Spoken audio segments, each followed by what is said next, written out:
తాకట్టులో ఉన్న బంగారాన్ని విడిపించి ఆ రోజున్న మార్కెట్ ధర కట్టి మిగిలిన డబ్బును మీకు అందిస్తుంది ఎస్వీఎస్ గోల్డ్. ఇప్పుడున్న సౌత్ కాదు, ఓవరాల్ ఇండియన్ ఫిలిం ఎవరైతే మనుషులు ఉన్నారో, ఆర్టిస్టులు ఉన్నారో, స్టార్స్ ఉన్నారో, రజనీకాంత్ గారిని రే అని పిలవగలిగిన ఒకే ఒక్కడు నారాయణరావు. ఈ రోజు నువ్వు వెళ్ళి ఆయన్ని కలవబోతున్నావు అని చెప్పారు.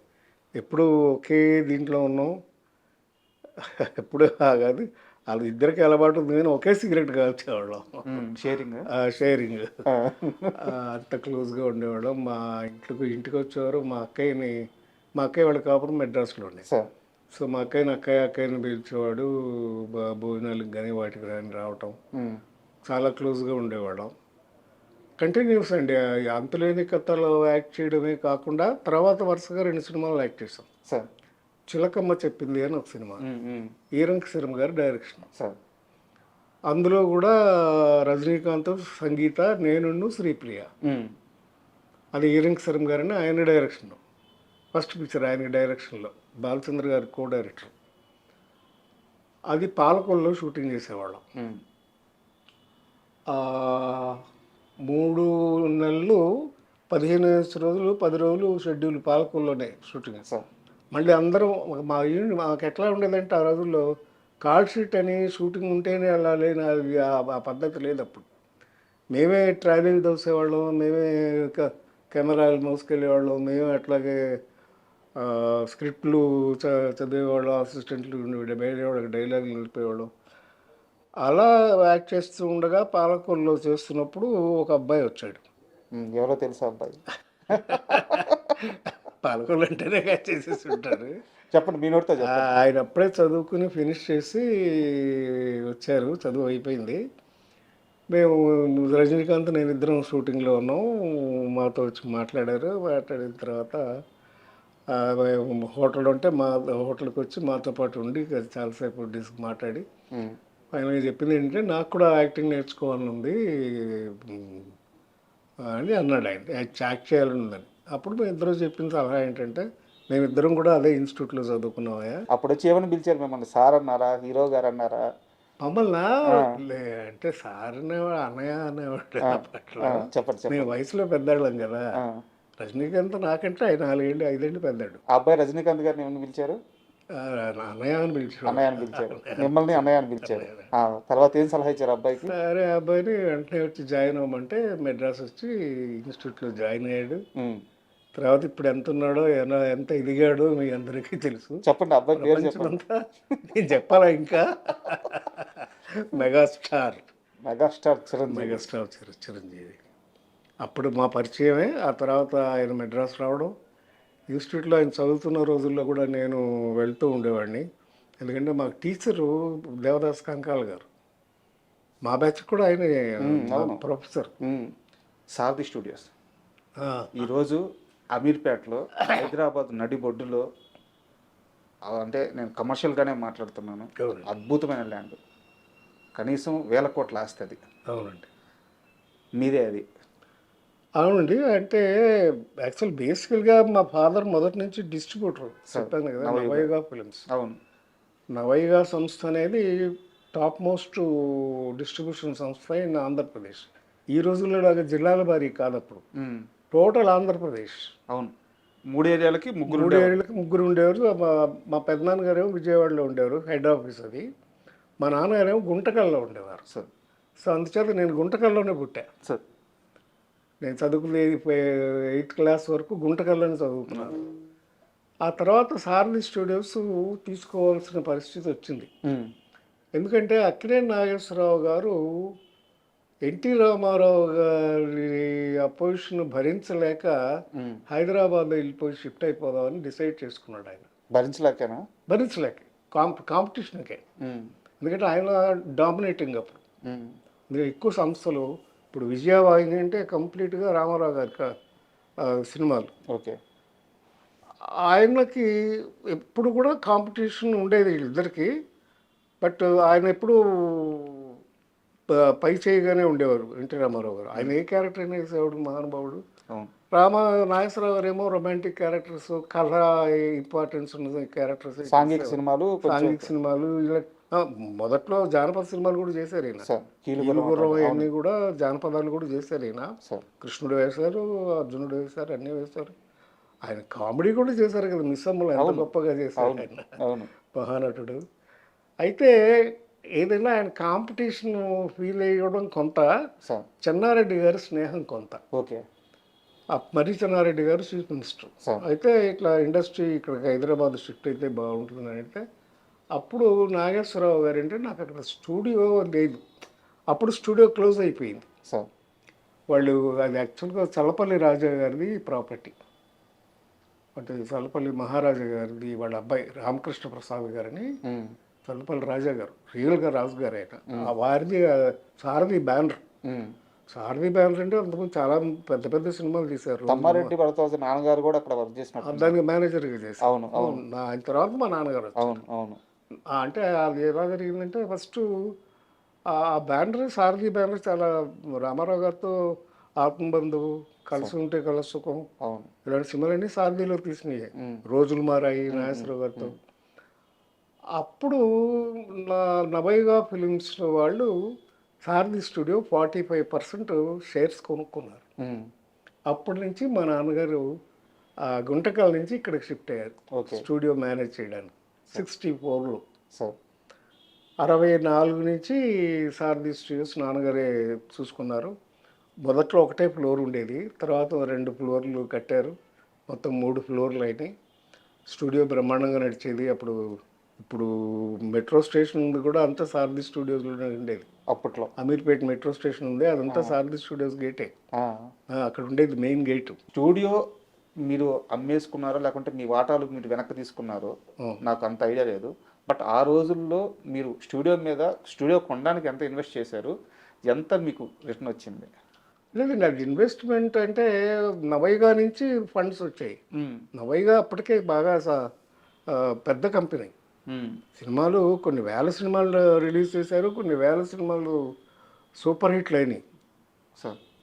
సో దాని ఇన్వెస్ట్మెంటే సారథి స్టూడియోకి తీసుకున్నారు. అంటే నేను అడిగేది ఏంటంటే మీ షేర్లు వదులుకోకుండా ఉండాల్సింది లేదండి. అదేంటంటే ఫ్యామిలీ ఇది. మా ఫాదర్ వాళ్ళు 3 brothers, plus private limited company, it's not a ownership company కాదు. సో అందుకని షేర్స్ ఉండే ఎవరికి వాళ్ళకి. వాళ్ళ బ్రదర్స్ నెక్స్ట్ జనరేషన్ వాళ్ళు మాకు కలిసి రాలేదు, ఒకరికొకరు పడలేదు. మామూలే భారతం అంతే, ఏ కుటుంబాలైనా ఏ కుటుంబం అయినా అంతే. పెద్ద పెద్ద వాహిని స్టూడియో అట్లాంటివి అయిపోయింది, ఏవిఎం అలాగే అయిపోయింది. సో అలాంటి పరిస్థితుల్లో స్టూడియోని అమ్మేయాల్సి వచ్చింది, అమ్మేశారు. ఎందుకు అమ్మారు సార్? మీకు ఏమన్నా అంత డీటెయిల్స్ నాకు తెలియదు. మహా అయితే కొన్ని లక్షల్లో ఉంటుందా? లక్షల కోట్లు కదండి, 12 ఎకరాలు. మీరు అమ్మినప్పుడు? మేము అమ్మినప్పుడే కోట్లు అండి. అప్పుడే కోట్ల? 80s మేము అమ్మింది ఎప్పుడు? 84లో, 80s తర్వాత. 80s తర్వాత కదా మేము అమ్మింది. కొన్నది ఎప్పుడు 64లో. ఇప్పుడైతే వేల కోట్లు ఉంటాయి. అంతే కదండి మరి. అంటే అప్పట్లో మాకు డివిజన్, మాకు అది ఒకటే ప్రాపర్టీ కాదు, ఇంకా ఉండేది సరోవర్ హోటల్ ఉండేది, షాపూర్ వాడి అని సెక్రటరియట్ ఎదురుగా సరోవర్ హోటల్ ఉండేది. ఫస్ట్ డ్రైవింగ్ రెస్టారెంట్ అది సరోవర్ ఉండేది. ఇవన్నీ ప్రాపర్టీస్ ఉండేవి. బ్రదర్స్ వాళ్ళు నెక్స్ట్ జనరేషన్ రాలేదు. మా బ్రదర్స్లో కూడా డిఫరెంట్ ప్రొఫెషన్స్కి వెళ్ళిపోయాం. సో అందుచేత అలాగా క్లోజ్ చేయాల్సి వచ్చింది. సార్ ఇండస్ట్రీలో సీనియర్ హీరోల విషయంలో కాస్త మనస్పర్ధలు అంటే అందరూ కృష్ణ గారు ఎన్టీఆర్ గారి మధ్య అని చెప్తారు, లేదా అప్పుడప్పుడు ఏఎన్ఆర్ గారు ఎన్టీఆర్ గారి మధ్య కూడా వచ్చినాయని చెప్తారు. చిన్న చిన్న భేదాలు కానీ అంటే కానీ ఎప్పుడు కూడా ఎవరు కూడా కృష్ణ గారి మధ్య నాగేశ్వరరావు గారి మధ్య విభేదాలు గురించి చెప్పరు, అసలు రాలేదని అంటారు. అయితే ఒక్క సినిమా విషయంలో వీళ్ళిద్దరి మధ్య విభేదం వచ్చింది, దానికి సారథి స్టూడియోనే సాక్ష్యంగా నిలిచింది అని చెప్పి చెప్తారు. కరెక్టే, చాలా కరెక్ట్. అదేంటంటే దేవదాస్కి ఏమైందంటే అప్పుడు అక్కినేని నాగేశ్వరరావు గారు అమెరికా వెళ్ళి హార్ట్ ఆపరేషన్ చేయించుకున్నారు. ఒక 1 year అక్కడ రెస్ట్ తీసుకున్నారు, రాలేదు. అంటే ఆ రోజుల్లో ఇంత ఈజీ కాదు హార్ట్ ఆపరేషన్ అంటే. అయితే వెళ్ళి 1 ఇయర్ రాలేదు. ఆ 1 ఇయర్ స్టూడియో మూత పడిపోయింది. వర్క్ జరగలేదు, వర్క్ లేదు. నాగేశ్వర గారు లేకపోతే లేదు సార్ది అప్పట్లో. దాంతో ఏమైంది, లేబర్ ప్రాబ్లం వచ్చింది. లేబర్ ప్రాబ్లం వస్తే పి జనార్దన్ రెడ్డి గారికి మా ఫాదర్కి క్లాష్ వచ్చి, మా ఫాదర్ మేనేజ్మెంట్ అప్పుడు స్టూడియో. మా ఫాదరు స్టూడియో మూసేశారు, క్లోజ్ చేశారు. నాగేశ్వరరావు గారు తిరిగి వచ్చారు అమెరికా నుంచి. రాకముందే ఏమైంది, ఈలోపు ఎట్లాగైతే నాగేశ్వరరావు గారి సినిమాలు ఎక్కువ మేము నవైగా చేసామో, మా సిస్టర్ కన్సర్న్ శ్రీ ఫిలిమ్స్ అని ఉంది సార్. దాంట్లో కృష్ణ గారి సినిమాలు ఎక్కువ చేశారు, రిలీజ్ చేశారు అన్నీ. కృష్ణ గారి ఫస్ట్ పిక్చర్ నుంచి అగ్ని సాక్షి అక్కడి నుంచి చాలా సినిమాలు, కృష్ణ గారి సినిమాలు కూడా వాళ్ళ సొంత సినిమాలు, పద్మాలయ సినిమాలు. అసలు ఆయన ఫస్ట్ లేత మనసులు రిలీజ్ చేసిందే తేనె మనసులు, నా శ్రీ ఫిలిమ్స్. బాబు మూవీస్ మంచి మనసులు, మూగు మనసులు, తేనె మనసులు, ఇవన్నీ కూడా నవైగాను శ్రీ ఫిలిమ్స్ రిలీజ్. కృష్ణ గారి వచ్చి పద్మాలయ సినిమా పద్మాలయ బ్యానర్లో తీస్తుంటే శ్రీ ఫిలిమ్స్ మేము రిలీజ్ డిస్ట్రిబ్యూషన్ తీసుకున్నాం. నాగేశ్వరరావు గారు చాలా సీరియస్ అయ్యారంట. ఆయన కోపం వచ్చింది. అప్పుడు అమెరికా నుంచి తిరిగి వచ్చేసరికి తిరిగి వచ్చారు, ఇట్లా సినిమాకి రెడీ అయిపోతుంది, ఇక్కడ అయిపోయింది డిస్ట్రిబ్యూషన్ మా శ్రీ ఫిలిమ్స్. అప్పుడు ఆయన కోపం వస్తే ఏం చేశాడు, ఆయన పాత దేవదాస్ని ఇటు కొనుక్కొచ్చారు. ఆయనకి ఎవరో సలహా ఇచ్చారు, ఆయనకే వచ్చిందా మరి. తీసుకొచ్చి పాత దేవదాస్ని రిలీజ్ చేశారు పోటీ కొత్త దేవదాస్ మీద. కొత్త దేవదాస్ ఫ్లాప్ అయింది, పాత దేవదాస్ 100 రోజులు ఆడింది. రెండోసారి ఫస్ట్ వన్ పెద్ద అంత సక్సెస్ కాదు. ఒరిజినల్గా దేవదాస్ రిలీజ్ అయినప్పుడు అంత సక్సెస్ కాదు, పేరు వచ్చింది కానీ అంత 100 రోజులు ఆడటం ఇలా లేదు. యాక్చువల్గా రెండోసారి రిలీజ్ చేసినప్పుడు అది 100 రోజులు ఆడింది. ఈ సమ్మర్ వచ్చింది. అప్పుడు వచ్చినప్పుడు నాగేశ్వరరావు గారు తిరిగి వచ్చారు. తిరిగి రాగానే స్టూడియో ఓపెన్ చేయమని అడిగారు మా ఫాదర్ని. లేబర్ ప్రాబ్లం ఉంది, నేను ఓపెన్ చేయను అన్నారు మా ఫాదర్. నేను ఓపెన్ చేయనండి, కుదరదు, ఇప్పుడు లేబర్ ప్రాబ్లం ఉంది, సార్ ఓపెన్ చేయడానికి వీలు కదంటే అప్పుడు ఆయన సరే అని చెప్పేసి అంజలీదేవి గారి సినిమా వెళ్ళి బెంగళూరులో షూట్ చేశారు. ఎందుకంటే చెన్నై వెళ్ళటం ఇష్టం లేదు ఆయనకి. మళ్ళీ చెన్నై ఎప్పుడు వెళ్ళేవారంటే అక్కడ సొంత స్టూడియో ఉంటే దానికి మాత్రం వెళ్ళేవారు షూటింగ్. అది ఆయన మనసులో పెట్టుకున్నారు, ఇప్పుడు అలాగే చేస్తున్నారు. ఇప్పుడు విజయ కానీ అక్కడ స్టూడియో ఉంటుంది, వీనస్ కానీ, వాడు సొంత స్టూడియో ఉన్న వాళ్ళకైతేనే మెడ్రాస్ వెళ్ళేవారు, లేకపోతే ఇక్కడి నుంచి మెడ్రాస్ వెళ్ళేవారు కాదు. ఇక్కడే ఆయన ఫిక్స్ అయిపోయారు, హైదరాబాద్లోనే ఉండాలని ఫిక్స్ అయిపోయి ఇక్కడికి వచ్చేసారు. అప్పుడు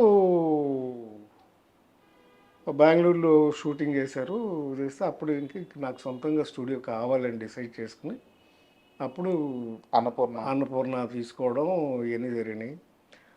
మొన్న నాగేశ్వరరావు గారు పోకముందు కూడా నాతో అన్నారు ఒకసారి, ఏవయ్యా ఆ రోజు మీ నాన్న చేసిన పనేనయ్యా ఇది, ఆయన స్టూడియో ఓపెన్ చేసి ఉంటే నేను కట్టేవాడిని కాదు, మా పిల్లలకి ఇంత ప్రాపర్టీ ఉండేది కాదు, అది నీ పుణ్యం అయ్యా అని నాతో అన్నారు ఆయన. సో అలాగా మంచి జరుగుతుంది, చెడు జరుగుతుంది. ఈ మొత్తం సినారియో వల్ల ఒక 2-3 సంవత్సరాలు ఇద్దరి మధ్య గ్యాప్ వచ్చేసిందంట, కృష్ణ గారి మధ్య. వచ్చిందండి, కలిసి చేశారు, చాలా సినిమాలు కూడా చేశారు. బట్ ఆ ఇష్యూలోనే ఆయన కోపం వచ్చింది. అంటే అంత క్లాసిక్ దాన్ని ఎందుకు మళ్ళీ టచ్ చేయడం ఎందుకు చేయకుండా ఉంటే బాగుండేది. పైగా మెయిన్ డిస్ట్రిబ్యూట్ చేయడానికి ఇంకా కోపం వచ్చింది. మీరేమో హోమ్ డిస్ట్రిబ్యూషన్ లాగా ఆయనకు కూడా ఆయన సినిమాలు కూడా మేమే ఎక్కువ చేసాం. పద్మాలయ మొదటి సినిమాలన్నీ కూడా శ్రీ ఫిలిమ్స్ రిలీజ్, ఆయన ఫస్ట్ పిక్చర్ నుంచి. అలాగా సార్, రజనీకాంత్ గారిని లాస్ట్ సార్ ఎప్పుడు కలిసారు మీరు? మొన్న చెప్పారు కదండి, విఠల్ ప్రసాద్ అండి మా ఫ్రెండ్ ఇంట్లోనే. ఆయన పేయింగ్ గెస్ట్ అని పేరే కానీ ఎప్పుడు డబ్బులు ఇచ్చాడు. వాళ్ళ అమ్మగారే భోజనం పెట్టింది, కొడుకులు తన విఠల్ ప్రసాద్ వాళ్ళ 2 అన్నదమ్ములు. అయితే వాళ్ళలో కానీ ఈయన కూడా చూసుకునేది. వాళ్ళ ఇంట్లోనే ఒక రూము మ్యూజిక్ అకాడమీ అని చెన్నైలో ఉంటుంది, దాని పక్కనే వెనకాల. విఠల్ ప్రసాద్ వాళ్ళ ఫాదర్ కూడా జమీందార్ గారి దగ్గర దివాన్గా పనిచేసేవారు వాళ్ళ ఫాదర్ ఒకప్పుడు. మంచి ఇల్లు ఉండేది, ఆ ఇంట్లోనే పాపం ఆశ్రయం ఇచ్చింది. తర్వాత వాళ్ళని కూడా బాగా చూసుకున్నాడు రజనీకాంత్. వాళ్ళ అమ్మగారికి ఇల్లు కొనిపెట్టాడు, మళ్ళీ వాళ్ళిద్దరికి విఠల్ ప్రసాద్ అని ఆయనకిను వాళ్ళ బ్రదర్ వేణు అని ఆయన కాల్ షీట్లు అన్నీ అప్పచెప్పాడు, వాళ్ళకి డబ్బులు అన్నీ చూశాడు, చాలా బాగా చూసుకున్నాడు. వాళ్ళ అమ్మాయి పెళ్ళి అయితే వెళ్ళాం. ఓకే. వెళ్తే ఆ రోజంతా మా దగ్గర ఎప్పుడు సార్ ఇది? ఏ సంవత్సరంలో పెళ్లి జరిగింది? ఒక 3 years అయింది, 3-4 years అయింది. ఆ కళ్యాణ మంటపం, ఆయన కళ్యాణ మంటపంలోనే పెళ్లి చేశాడు. పెళ్ళి అయిన తర్వాత మమ్మల్ని అందరినీ ఆయన తోటకు తీసుకెళ్ళాడు, మా ఫ్రెండ్స్ అందరినీ. ఓకే. మేము 15 మంది దాకా ఉన్నాం బ్యాచ్. అందరం వెళ్ళాము, రోజంతా ఆయనతోనే స్పెండ్ చేసి వాళ్ళందరినీ మధ్యాహ్నం లంచ్ ఇంటికి తీసుకెళ్ళి వాళ్ళ ఆవిడని స్వయంగా వడ్డం చేయమని వాళ్ళతో భోజనాలు పెట్టి మా అందరికి బట్టలు పెట్టి పంపించాడు. సో అలాగే ఫ్రెండ్స్ని బాగా చూసుకుంటాం. ఏమని పిలుస్తున్నారు ఇప్పుడు? అరే అనుకుంటాం మేము. ప్రదీప్ శక్తి గారు కానీ మేము ఫ్రెండ్స్ అలా అనుకుంటాం, అలాగే అరే అనుకుంటాం, అంతే కదా. నేను తర్వాత మెల్లగా ఏంటంటే చిరంజీవి గారిని నేను ప్రొడ్యూసర్ అయ్యి ఆయన హీరో అయిన తర్వాత పేరు పెట్టి పిలవడం అది బాగోదని మెల్లమెల్లగా అప్పుడు కూడా చిరు అని పిలిచేవాళ్ళం, అంతేగాని అట్లాగా. And for more videos, Please subscribe to iDream. Please subscribe to iDream. Please subscribe iDream. And please subscribe to iDream. For more videos, subscribe to iDream. please like, share and subscribe to the channel. Congratulations, iDream. Subscribe to iDream. Subscribe to iDream. So subscribe to iDream Media.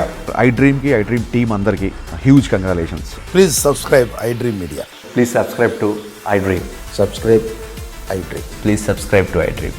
iDream అంటే నా కళల channel subscribe చేసుకున్న నోరు తిరుగుతలేదు, మీరైతే గంట గుర్తు కొట్టండి. For more such videos, please subscribe to iDream.